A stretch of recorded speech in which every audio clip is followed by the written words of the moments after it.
네, 세계 스카우트 잼버리가 오늘 폐영하는 가운데 여야 정치권의 책임 공방이 거세지고 있습니다. 여당은 행사 집행을 맡은 전라북도에 대한 책임부터 물어야 한다고 주장을 했고, 야당은 행사 컨트롤 타워는 대통령실이라며 정부 책임을 주장했습니다. 예, 이런 가운데 민주당 혁신위가 내놓은 권리당원의 투표권 확대, 이 혁신안을 두고 벌써부터 당내 갈등이 표면화되는 분위기인데요.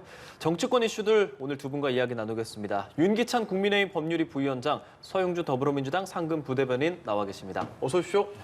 예, 안녕하십니까. 말도 많고 탈도 많았던 이 잼버리 대회가 오늘 폐영식과 K-팝 콘서트를 끝으로 이제 공식 일정을 마무리하게 됩니다. 일단 두 분께서는 지금까지의 모습을 좀 어떻게 보셨는지 차례로 좀 듣겠습니다. 어쨌든 운영 과정에서 문제가 노출이 됐으니까 이것은 정부이든 아니면 지자체이든 아니면 스카우트 연맹이든 책임을 다든 책임을 져야 되겠죠. 그런데 어쨌든 이 문제가 된 부분에 대한 명확한 원인 규명부터 해야 될 것 같아요. 지금 정부가 책임진 부분은 행정적, 재정적 지원이 일단 큰 것이고요. 그다음에 전북은 이제 그 돈 갖고 기반 시설을 조성하고 여러 가지 편의시설 준비하고 하는 것들이란 말이에요. 그러면 이것이 왜 안 됐는지 예컨대 돈이 부족해서 안 된 것 같지는 않고요. 인력이 부족해서 안 된 것 같지도 않아요. 관심이 없어서 안 된 것 같아요. 공무원들 입장에서 보면. 그렇다면 그 관심을 들게끔 하는 그 지휘 감독기관들이 잘못했다고 보여지고 지휘 감독관들이 뭐 수차례 공무원들 통해서 해외 사례도 수집해 와가지고 이것들이 왜 해칭이 안 되는지에 대해서 명확히 검증 절차를 거쳐서 앞으로 있을 국제 행사나 또는 여러 가지 행사에 있어서 이런 일이 반복되지 않도록 해야 되는 것인데 지금 정치권은 사실은 이번 그 잼버리 대회가 파행으로 가다가 민간이 합동해서 살짝 좋아졌잖아요. 근데 정치권만 계속 엇박질 내고 있어요. 이게 뭐 여야를 떠나서 정치권이 책임 공방을 벌일 때가 아니었죠, 그때는. 행사를 잘 치르고 나서 그 이후에 국정조사를 하든 뭘 하든 그 이후에 했어야 되는 건데 그 당시 민관정이 합동해서 행사를 치렀어야 되는데 정치권만 빠졌단 말이죠. 이것 또한 제가 볼 때 국민적 시각에서 볼 때 비판의 대상이다. 저는 이렇게 생각합니다. 예. 참 이 잼버리 대회를 보면서 윤석열 정부 참 손 많이 간다. 뭐 국민들이 다 뒤치다꺼리 해줘야 되는 정부입니까? 좀 국민들을 좀 뒤치다꺼리라고 뽑아놨는데 국민들이 나서서 기업들이 나서서 지금 이 뒤치다꺼리를 하고 있으니 창피해 죽겠어요. 저는 일단 그 말씀을 드리고 싶고 잼버리의 책임 공방 이건 상식적으로 접근하면 됩니다. 그러니까 이 밖에서 봤을 때 세계 대회잖아요. 그러면은 누구를 잘 됐으면 누구를 칭찬할까요? 외신들이나 참가자들이 대한민국을 칭찬하는 거 아니겠습니까? 전북도를 칭찬할까요? 조직위를 칭찬할까요? 결국엔 책임의 공방은 칭찬을 누가 제일 많이 받느냐 그렇게 생각하면 됩니다. 성공했을 때. 그러면 가장 칭찬을 받는 사람은 대한민국이에요. 정부겠죠. 그 다음 칭찬받는 사람은 전북도겠죠. 그 다음에 칭찬받을 사람은 조직입니다. 반대로 실패했을 때 그럼 누가 책임을 맞아야 되죠? 칭찬을 많이 받는 사람이 책임을 져야죠. 그러면은 정부가 가장 큰 책임이 있고요. 그 다음에 전북도가 책임이 있고요. 조직위가 책임이 있고 이런 순서로 가야 되는 것입니다. 그런데 지금 정부가 하는 짓을 보십시오. 칭찬은 본인들이 잘 됐을 때는 다 받을 것처럼 돼 있음에도 불구하고 안 되니까 전북도 탓하고 있어요. 상식적이지 않잖아요.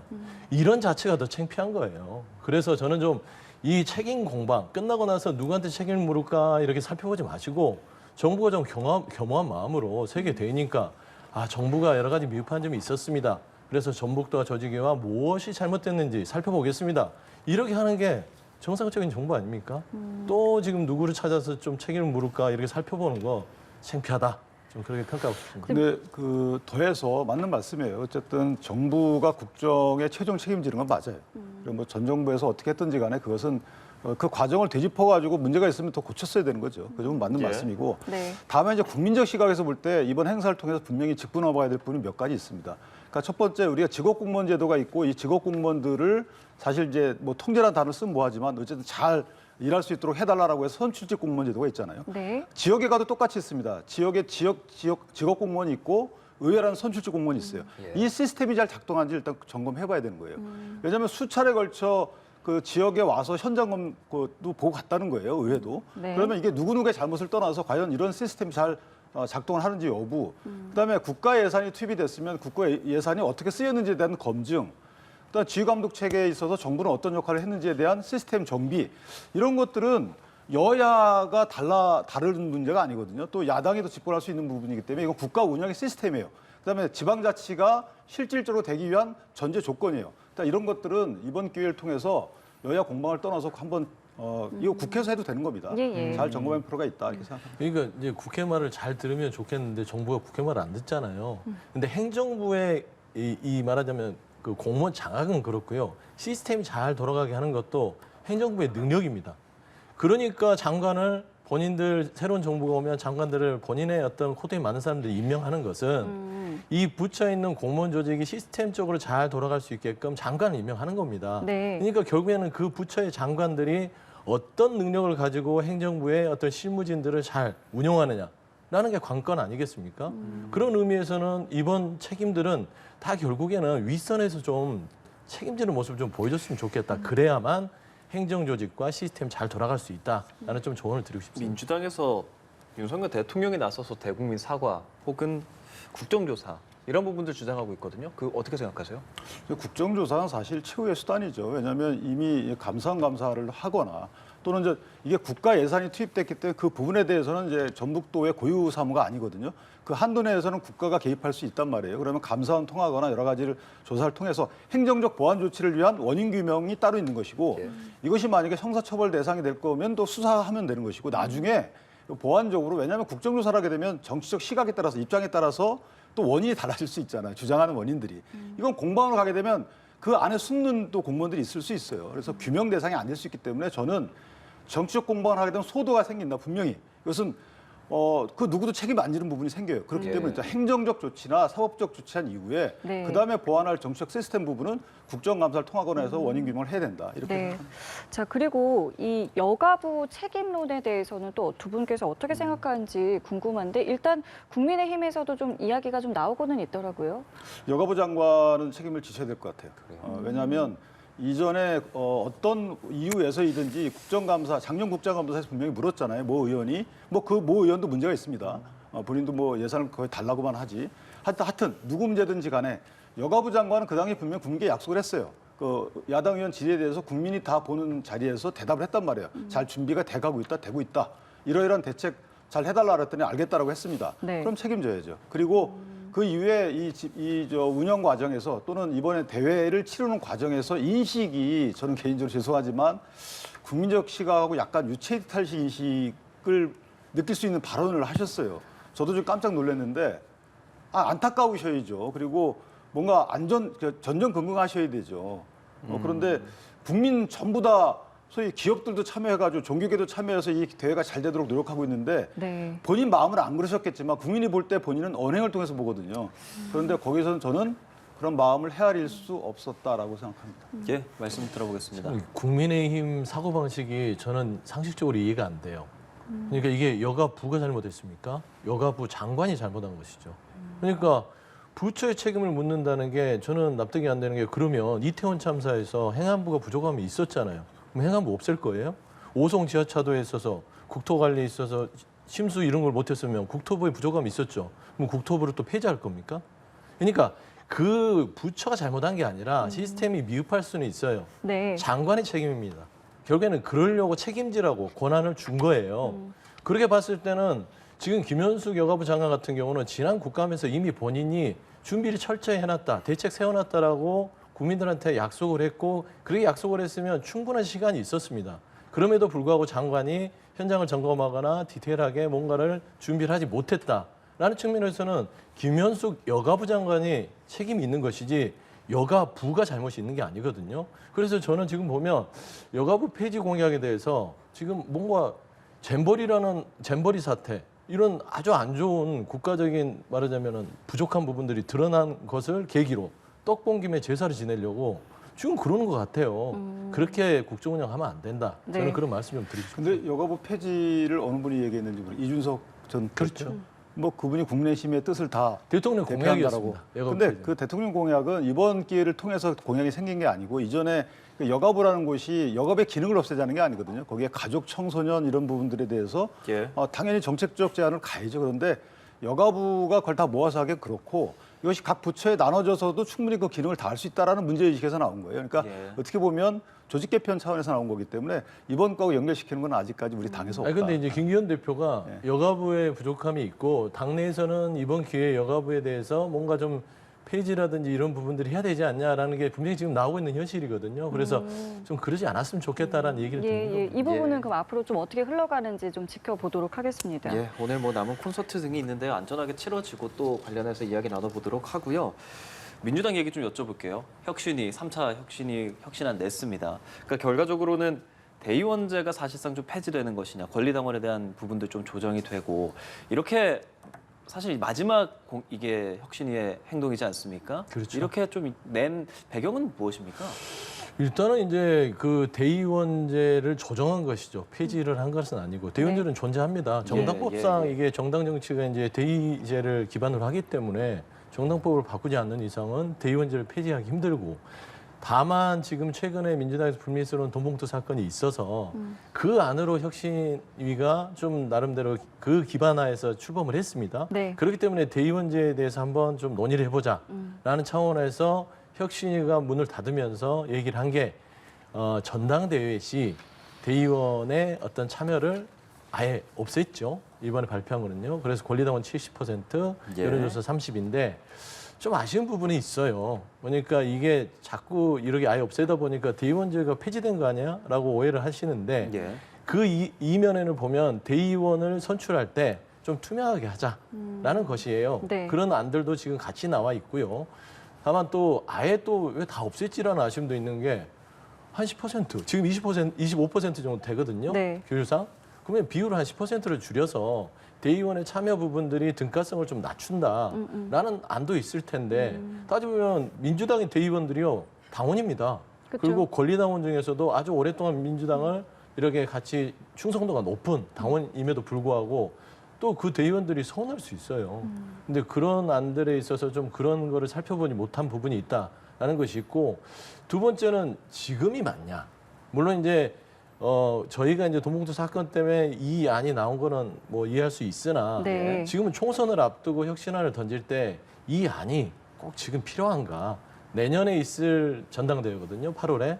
그러면 어느 정도 아웃라인만 정해놓고 대의원제에 대해서 개선이 필요하다고 하고 확정적인 7대3보다는 내년으로 넘겨서 전당대회 준비위원회에 이런 안들을 검토했으면 좋겠다 정도였으면 좋은데 너무 이렇게 그냥 비율 자체까지 정하다 보니 이게 당내에서 좀 받아들이기가 쉽지 않지 않을까라는 의견들이 많은 것 같아요. 뭐 상대당 내부의 일이기는 하지만 보시면서 어떤 좀 생각 좀 하셨을 것 같아서요. 어떤 좀 말씀하시겠습니까? 뭐 드러내놓고 이재명 대표 또는 이재명 대표 계 소위 그분들을 위한 혁신안을 내놨다. 아예 감추려고도 하지 않는다 이렇게 생각하는 게요.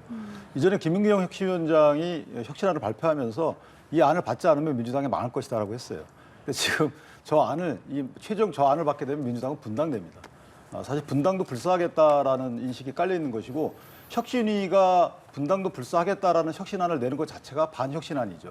그렇다면 저 안은 당내의 역학관계에서 편파적인 안이다라고 볼 수밖에 없는 것이고 또 하나는 지금 김은경 혁신위원장이 원래 사퇴했어야 돼요. 저걸 조기 종료하게 되면 전 조기 종료하면서 저는 혁신안을 내게 되면 혹시 있을 이재명 대표가 만에 하나 뭐 10월 이전에 구속이 된다 그러면 전당대회를 치러야 돼요. 그럼 전당대회를 치르기 위해서는 지금 혁신안대로 어떤 대의원제의 어떤 투표의 등가성이 확립이 돼야 돼요. 그렇지 않으면 장담할 수가 없거든요. 그렇다면 이렇게 조기 종료하면서 조기에 내놓은 것은 이재명 대표께서 혹시나 구속되게 되면 고리가 되고 그러면 조기 전당대회를 치를 가능성이 없지 않아 있기 때문에 이에 대비하는 과정에서 뭔가 교감하에 저렇게 내지 않으면 저렇게 서둘러 낼 이유가 없잖아요.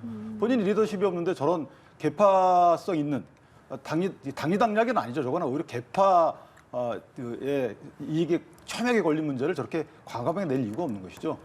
또 하나는 이재명 대표가 만약에 12월 이후로 이제 8개월이 남지 않은 부분에서 만약에 거리가 된다 그러면 뭐 중앙위원회 이런 걸 통해서 본인의 어떤 영향력을 계속 이어갈 수 있거든요. 그럼 결국은 혁신 안에 의도는 뭐냐? 이건 이재명 대표를 위한 것이다 이렇게 해석될 수밖에 없는 것이고 또 하나는 말씀하신 대로 저도 대의원제가 폐 등가성이 인정돼야 된다고 봅니다. 그러면 왜 하필 지금에 그걸 하느냐 이 말이죠.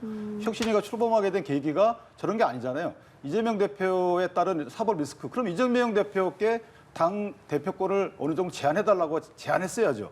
원래 혁신안이 그런 거 아니었겠어요? 당 대표가 다 할 수 있는 거면 뭐하러 혁신위를 띄웁니까? 최고위에서 그냥 해버리지. 그러니까 저는 혁신위의 목적이 뭔지에 대한 생각을 못 하셨거나 아니 뭔가 서로 간의 의사연락하에 뭐 혁신을 마련한 게 아닌가라는 의심을 살 수밖에 없는 최종안이다. 그러니까 이런 해석의 여지가 워낙 많기 때문에 사퇴를 하는 게 좋았겠다라는 이제 의견까지 내주셨는데 어쨌든 이제 활동이 종료됐잖아요. 어떻게 좀 평가하세요? 그러니까 윤 변호사님도 그렇고 국민님도 그렇고 너무 의심을 많이 해요. 의심이 많아요. 의심 안 하셔도 되고. 그러니까 다시 설명을 드리면 네. 민주당의 혁신위의 어떤 시작은 당시에 전당대회 돈봉투 사건과 김남국 의원의 코인 사태예요.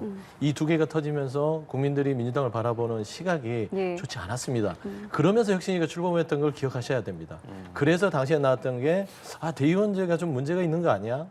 라는 것이고 두 번째는 탈당 문제를 너무 쉽사리 해주는 거 아니야? 이 두 개였어요. 네. 그래서 이게 논의돼서 지금 이 결과에 이르렀는데 이게 지금 이재명 대표를 가져다 놓고 분석을 하고 의심을 하다 보니 그런 결과들을 지금 내놓으시는 거예요. 분석들을. 네. 근데 저는 생각하는 게 이재명 대표가 앞으로 어떻게 될지는 아무도 몰라요.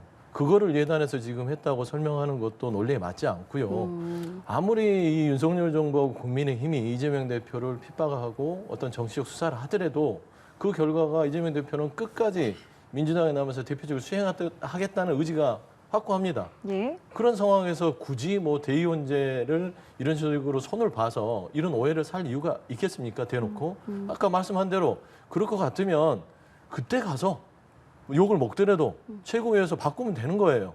근데 혁신위를 띄워놓고 다 보란 듯이 만천하에 공개하면서 대의원제를 바꿔서 그런 의심을 살 이유가 없다라는 것이 제 말씀이고요. 네. 그리고 이재명 대표 부분에 있어서 지금 이제 혁신위가 여러 가지 안을 내놨다고 하지만 예. 그 의심을 좀 지우시라고 내가 말씀드리는 거는 지금 보면 기득권을 내려놓으라고 지금 얘기를 하지 않습니까? 하위 20% 부분에 있어서 뭐 10%는 감점 40%하고 30%하고 이런 식으로 해서 오랫동안 있던 다선 의원들에 대해서 그 지역에서 동일지역에 네, 출마했을 때는 그 감점 부분도 감안했다라고 네, 네. 혁신안을 내놨기 때문에 예. 이런 부분들이 이제 당에서 논의가 돼서 최종 결정되기 때문에 이재명 대표하고 과도하게 연결시키는 것은 혁신위의 혁신안을 좀 이렇게 뭐 좀 안 좋게 보려는 의도다. 그래서 설명드립니다. 제가 딱 두 가지만 더 말씀드리고 싶은 게 이게 당내 민주화를 강화하자라는 의미의 대의원제 표의 등가성 확립이잖아요. 그럼 당내 민주화를 또 위에 방해가 되는 게 이 팬덤 현상은 있을 수밖에 없지만 그 팬덤 현상이 혹시나 그 뭐 왜곡되지 않도록 제도 보완하자는 거잖아요.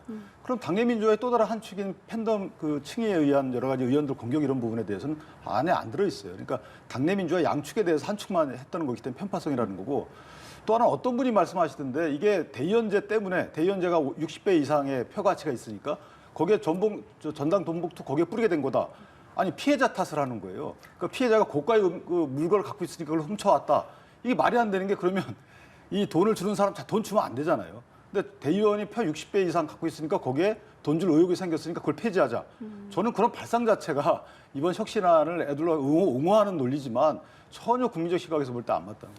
이게 저도 이제 좀 뭐 해명이라고 해야 되나요? 뭐 좀 설명을 드리면 대의원제 저는 개인적으로 대의원제는 유지가 돼야 된다고 봅니다. 네. 왜 그러냐면 이게 지역구도도 그렇고요. 뭐 저희 이제 민주당이 약한 부분들, 뭐 국민의힘도 마찬가지입니다.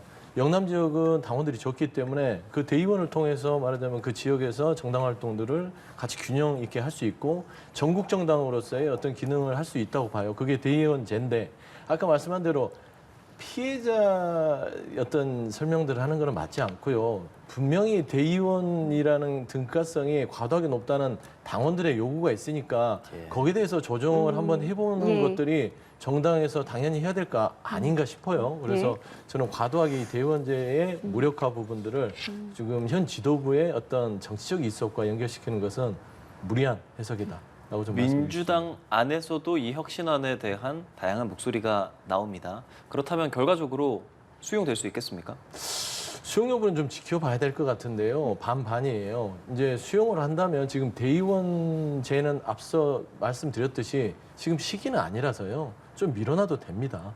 더 숙고의 가치가 있다라는 네. 부분에서는 전당대회가 내년에 열리는 건데 그때까지 논의를 하는 게 맞을 것 같고요. 두 번째는 지금 말하자면 국민들이 바라는 혁신은 말하자면 기득권을 내려놓는 부분이거든요. 그래서 현직 의원들이 어떤 지역에서 3선 이상씩 하신 분들이 그 지역의 기반을 통해서 예. 어떤 역할이 없는 사람들, 그다음에 당에서 하위 어떤 평가를 받은 분들에 대한 감사제 이런 것들을 뭐 당에서 수용을 해야만 솔직히 국민들이 보기에 총선을 앞두고 아 민주당이 정말 변하려고 하는구나 라는 좀 그런 평가를 받지 않을까 저는 예. 생각을 했어요. 그 이재명 대표를 둘러싼 뭐 여러 가지 지금 시나리오가 나오는 어떤 배경 가운데 하나가 검찰이 이제 이 대표를 다음 주에 다시 이제 불러서 이제 조사를 하기로 한 것도 하나의 이제 이유가 아닐까 싶은데요. 이재명 대표가 여기에 대해서 이제 반발의 목소리를 좀 내놨는데요. 어떤 이야기 내놨는지 함께 들어보시죠. 정권의 무능을 감추기 위한 정치 수사라고 생각합니다. 없는 죄를 만들어 뒤집어 씌우는 것이 가장 큰 국가 폭력입니다. 그럼에도 불구하고 당당하게 수사에 임하겠습니다. 거짓은 진실을 가릴 수가 없습니다. 역사와 국민이 엄중하게 심판할 것입니다. 검찰의 소환 시점에도 호성이 있다고 보시는 그 말씀드린 걸로 개인 혐의 자체는 어떻게 생각하시는지. 대통령이 요구한 국가 소유 토지 용도 변경해 준 게 특혜라는 게 말이 되는 소리입니까? 네, 이재명 대표의 발언 들어봤습니다. 저기서 이제 나온 대통령이 요구한이라는 게 이제 박근혜 대통령이 용지 변경을 요청을 했고 거기에 이제 내가 응한 것이다. 이제 이런 뉘앙스로 좀 들리는데 지금 지금까지 어떤 발언들 좀 어떻게 보시는지요? 근데 그거는 사실관계에 부합하지 않는 것 같아요. 예컨대 지금 저게 국가 소유 토지지만 그냥 국가 소유 토지가 아니고 개발을 하려고 하는 사기업체가 MOU 계약을 맺은 국가 소유 토지예요. 그러니까 국가는 이 토지를 빨리 팔려고 한 거고 뭐 예. 그런 건 있었겠죠. 네네. 빨리 팔려고 하다 보니까 용도를 한 2단계 올려놓으면 민간들이 이걸 사갈 확률이 높아지잖아요. 네. 그러니까 이런 거고 그 국가에 큰 이익을 주나요? 그게 아니고 그 해당 MOU 맺고 그 해당 업체가 누구를 영입해가지고 4단계 상향한 뒤에 용적률을 높입니다. 그러니까 네. 개발 가능한 토지로 바꿔요. 예. 그럴 때 이재명 대표 측은 성남시에서 뭐라 그랬냐면 이거 용도 상향해 주되 조건이 뭐냐? 그러니까 성남도시개발공사 공동 개발하자, 민간 합동 개발하자. 그래서 그 개발 이익을 환수하겠다. 이런 조건으로 용도 상향을 합니다. 네. 그런데 나중에 뺐잖아요. 성남도시개발공사가 빠졌어요. 빠졌죠. 그 이유가 뭐냐? 이걸 하나 규명해야 되는 것이고요. 그다음에 원래 임대 주택을 다 짓기로 한 겁니다. 100%. 근데 거기서 10%만 남기고 나머지는 민간 분양으로 돌려요. 이거 엄청난 이득을 보는 겁니다. 그다음에 기부 체납 토지 관련해서도 원래 R&D 부지를 주기로 하고 했는데 그 R&D 부지에 대해서 평가를 과도하게 합니다. 자, 이런 여러 가지 과정이 있어서 이것은 자, 과실로 했으면 본인이 사과를 해야 돼요. 내가 참 지금 보니까 이거 잘못됐네. 근데 그 당시 못 챙겨서 미안하다. 이런 말씀 한 번도 안 하시잖아요. 정당하다고 하시잖아요. 그렇기 때문에 본인은 과실이 없는 겁니다. 그럼 고의 아니면 뭐 다른 거겠죠. 그렇다면 그 고의인지 여부에 대해 따져봐야 되는 것이고 이미 과실은 물 건너갔어요. 그다음에 저런 말씀처럼 대통령이 구해서 해준 것이다. 또는 나는 의무적으로 할 수밖에 없다라고 말씀하셨기 때문에 제가 의무적으로 할 수밖에 없었다는 것도 사실이 아닌 걸로 밝혀지고 있잖아요. 네. 그렇다면 사실과 다른 얘기를 하신 겁니다. 그럼 본인이 인발부 안 돼 있으면 굳이 사실과 다른 얘기를 할 필요가 뭐가 있습니까? 난 잘 몰랐는데 지금 밝혀지는 거 보니까 철저한 수사를 통해서 규명돼야 되겠다. 내가 최종 책임자로서 미안하다. 이런 정도의 입장 표명이 있는 것이 본래 공직자의 자세입니다. 근데 지금 이재명 전 시장님은 달라요. 근데 그 다른 이유가 뭘까에 대해서 저도 좀 의심스러운 부분이 없지 않아 있습니다. 그래서 이건 수사로 밝혀져야 된다고 봅니다. 예. 이재명 대표에 대한 수사 참 언제까지 이렇게 할지 참 답답합니다. 그러니까 윤석열 정부 정말 야당 대표 죽이기가 극에 달했다라고 좀 말씀을 하고 싶은데 이렇게 생각해 보세요. 지자체장이요. 행정을 할 때 당시 상황에 맞게 행정적 판단을 하는 것입니다. 그리고 그 행정적 판단이 당시 이게 옳았다고 하는데 네. 지내놓고 보면 안 옳을 수도 있는 거예요. 하지만 이 용적률 환상이든 백현동 사건을 가지고 이익을 민간업체한테 많이 줬다라고 지금 주장하는 바로 지금 처벌을 하려고 하는 거 아닙니까? 그러면 이거를 이득을 봐서 이재명 당시 시장이 돈을 많이 받았나요? 무슨 이득을 받았죠? 한 푼도 안 받았잖아요. 그러니까 이렇게 생각하시면 돼요. 성남시장에 있는 이재명 대표에 대해서 그 시절을 현미경을 가지고 계속 들여다보면 뭐가 안 보이겠습니까? 행정적 실수가 보이겠죠? 그걸 가지고 법적으로 처벌하겠다고 지금 막 달려드는 겁니다. 성남시장만 그럴까요? 예를 들어서 창원이든 마산이든 어떤 지자체든 현미경을 들고요. 자, 뭐 잘못한 거 있어 들여다보세요. 다 법적 처벌이 가능한 거 아니겠어요? 보통 이런 걸 털어서 먼지 안 나는 사람 없다라고 하는 것이에요. 그래서 지금 윤석열 검찰이 정치적 탄압을 한다고 주장할 수밖에 없습니다. 한두 건에 대해서 지적을 하고 뭔가 문제가 있다면 그래요. 그건 재판부에서 가려야죠. 네. 하지만 이건 너무 과도하잖아요. 한 사람을 혐의경 위에 올려놓고 이렇게 하는 법이 어디 있습니까? 사법권을 가지고. 이런 주장들을 할 수밖에 민주당이 없는 이유를 곰곰이 생각해 봐야 된다. 이 정부는. 저는 그런 말씀 드리고 싶습니다. 조금 바로잡아야 될 게 이재명 대표가 뭔가 받았다고 해서 그 혐의를 수사하는 건 아니고요. 배임입니다. 원래 그러니까 이 공직자는 성심성의껏 일을 처리할 의무가 있는데 이거는 뭐 과실이든 의도적이든 의도적인 거죠. 그 성남시에 손해 끼쳤다는 거예요. 이게 대장동 사건 이전에 있었던 개발 사업이지만 대장동 사건하고 비교해 보면 알아요. 대장동 사건에서 이재명 대표가 뭐라고 그러셨습니까? 나는 민간 합동을 해서 민간이 다 가져갈 것을 절반 이상 가져왔다. 그러니까 나는 오히려 이게 내 치적이지 이게 왜 배임이냐라고 하셨잖아요. 그러면 절반 이상 가져올 수 있는 것을 원래 그렇게 하기로 하고 용도 상향해 준 것을 왜 안 가져왔냐 이거예요. 성남도시개발공사가 참여하지 못하도록 안 하도록 왜 했냐 이겁니다. 이게 배임이라는 거예요, 검찰 시각은. 네네. 또 하나는 지금 이제 국가폭력이라고 말씀 주시는데 자, 이 사건이 불거진 이유가 뭐냐면 성남시의 모 시민단체가 공익감사 청구를 합니다. 그래서 감사에서 공익감사를 해요. 해보니까 범죄 혐의가 있어 보여요. 그래서 대검에 고발 내지 수사 의뢰를 합니다. 그 대검이 경찰로 다 내린 거예요. 그러니까 이게 뭐 국가 인지 사건이 아니에요. 이게 다 감사를 통해서 내려온 사건이기 때문에 국가폭력을 하기 어렵고 마지막으로 어젠가 판결 났죠. 왜 경기도 돈 써가지고 카드 써가지고 이용한 부분이요. 10만 7천 원 예. 쓴거 근데 그분이 보시면 공직선거법 위반인데 그분이 배모 씨라고 이전 이재명 대표의 변호사 사무실부터 근무했던 분이에요. 네. 근데 그분이 오히려 저는 갑질 폭력을 당한 거라고 보는 게 아니 그분이 선거 출마자도 아닌데 그분이 왜 남들한테 밥을 사겠습니까? 그다음 그분이 공직선거에 출마한 사람도 아닌데 왜 허위사실 유포하겠어요? 이거 누구를 위해서 했겠어요? 시키든가 아니면 본인이 누구를 위해서 했겠죠. 근데 이 사람만 처벌받잖아요. 아직 이재명 대표는 무혐의 처분 나고. 어떤 것이 더 갑질 폭력이 국가 폭력을 따져보면 그다음에 의사 있잖아요. 그 의약품 대리 처방 받은 거. 의사는 기소됐어요. 기소의원으로 갔어요. 아니 누구를 위해서 했고 수혜자는 따로 있고 누가 다 형사처벌을 받습니까? 어떤 것이 갑질 폭력이고 어떤 것이 국가 폭력? 아니 변호사님이 그렇게 얘기하시면 안 되죠. 그 의사가 처벌된 거 의료법 관련해서 처벌을 받은 것이고 이재명 대표가 의료법 적용을 받습니까? 그다음 두 번째 배모 공무원은 그것도 그 말하자면 법인카드 본인한테 공무원이 쓸 수 있는 한도 내에서 그걸 잘못 썼다는 거 아니에요.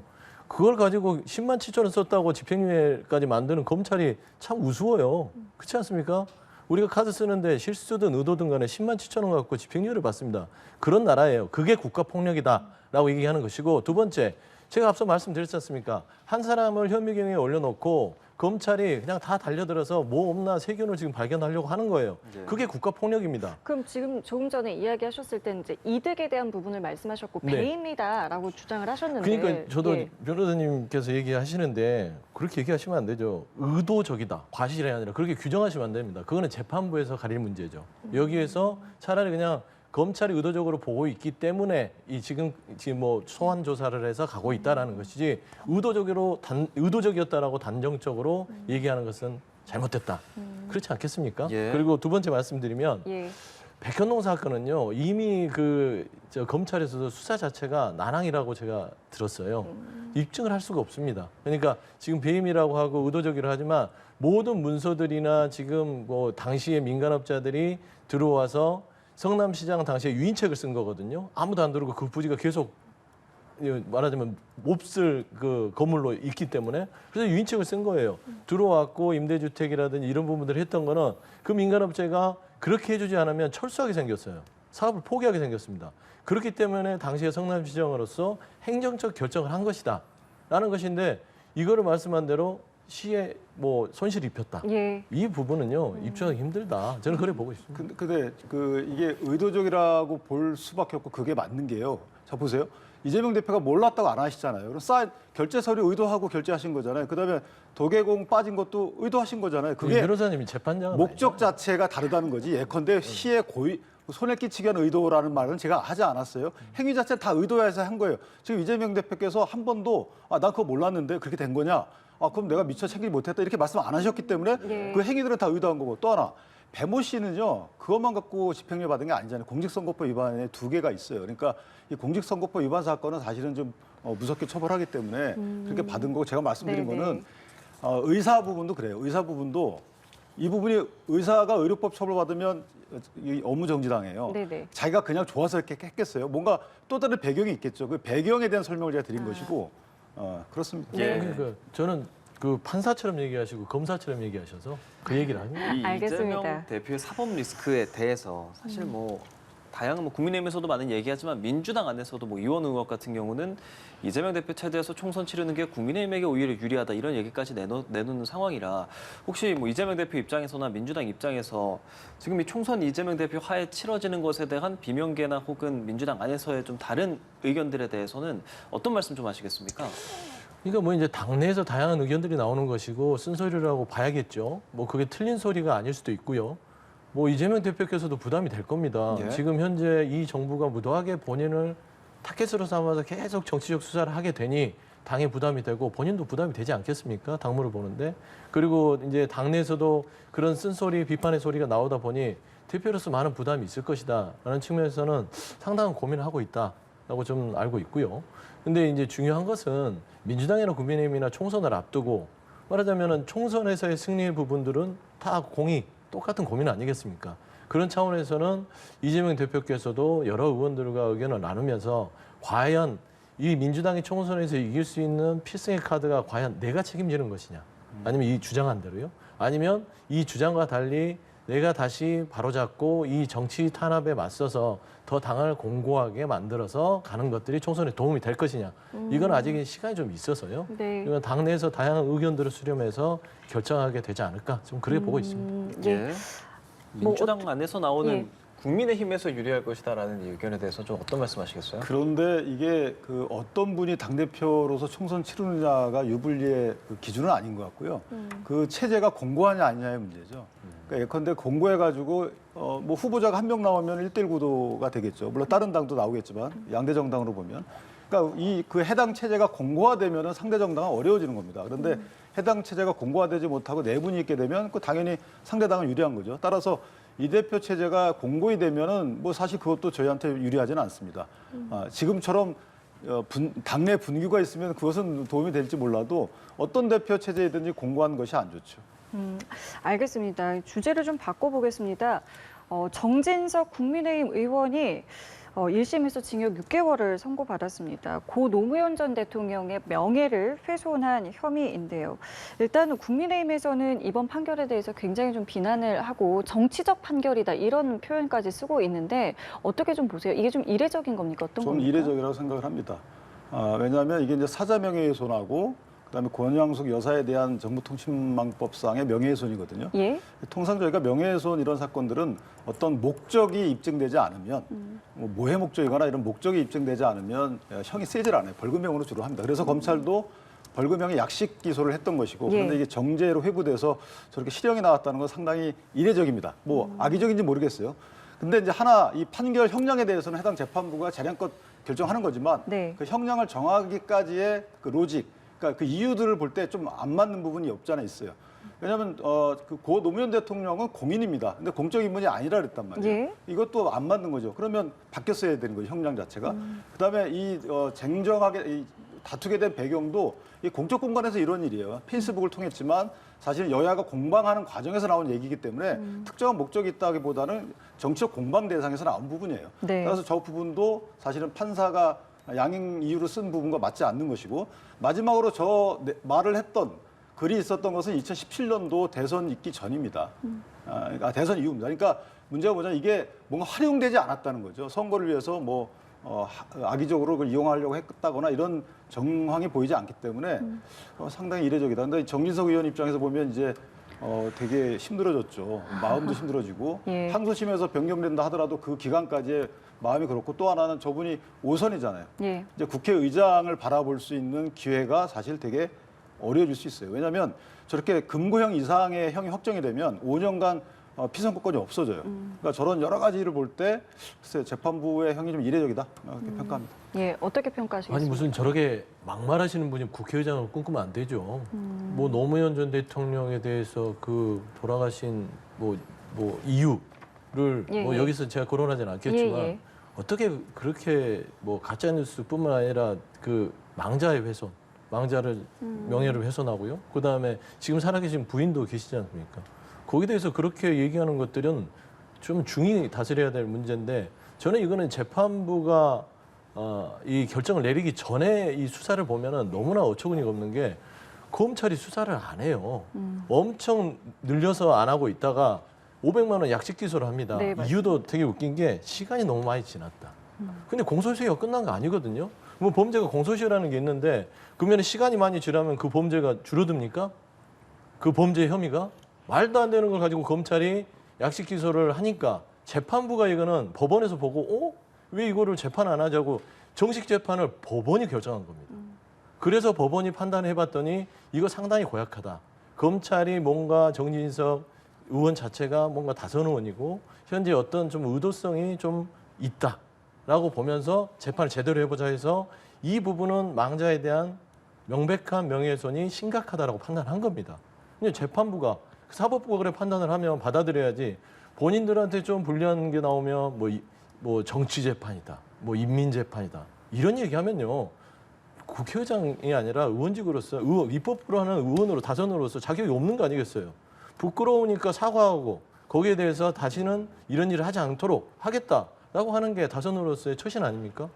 저 이거 예. 보면서 또 창피해 죽겠다. 예. 요즘에 너무 창피한 일이 많습니다. 근데 법원은 3심제이기 때문에 1심 재판에 대해서 비판할 수 있죠. 2심에서 바뀔 수도 있는 거고.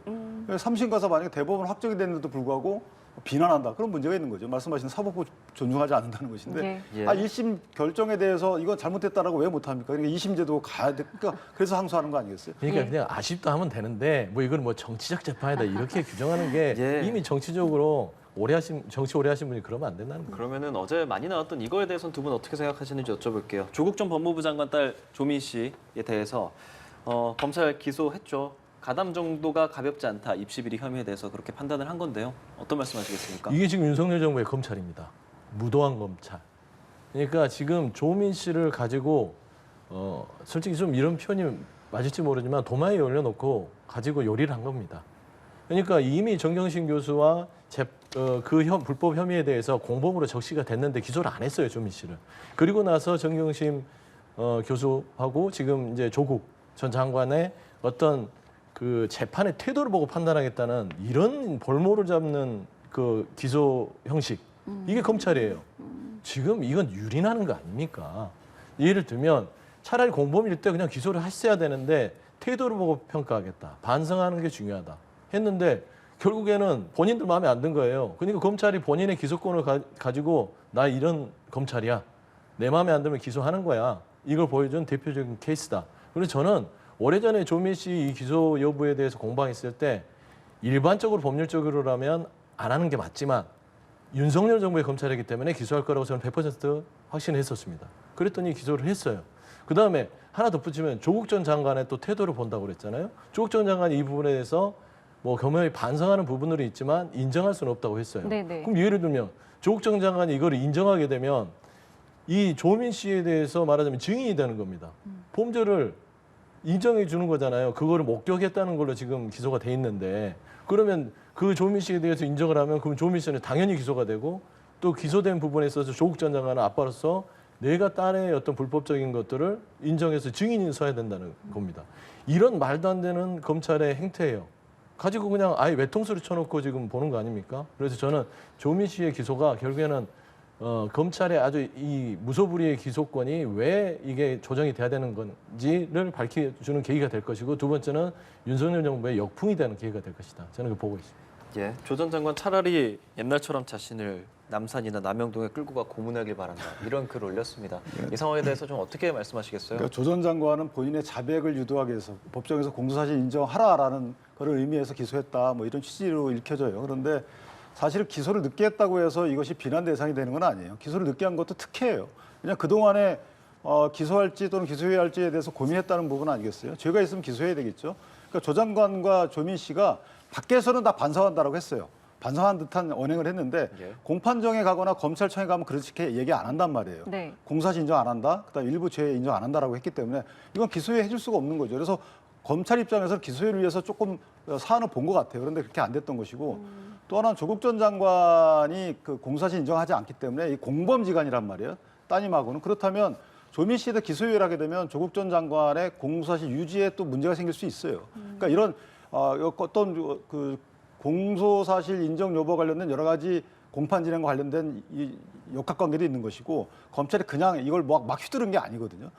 또 하나는 조민 씨의 경우에도 지금 본인은 얻은 이익은 다 그만뒀지만 결정적으로 검찰이 밝힌 거에 따르면 일부 공소사실 인정하지 않았다 그래요.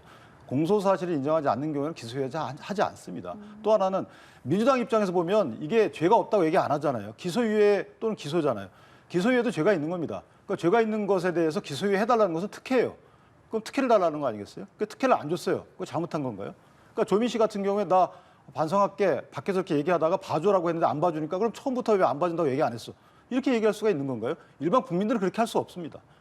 제가 두 가지만 좀 팩트를 덧붙여야 되는 예. 게 이 정경심 씨 엄마 정경심 씨와 같이 공범으로 적시가 됐을 때 기소를 검찰이 했으면 정경심 씨는요 형량이 좀 낮춰집니다. 왜냐하면 나눠서 지는 거거든요. 어떤 책임을. 근데 이 딸을 기소하지 않으면서 결국에는 형량의 상승 사유가 돼버린 거예요.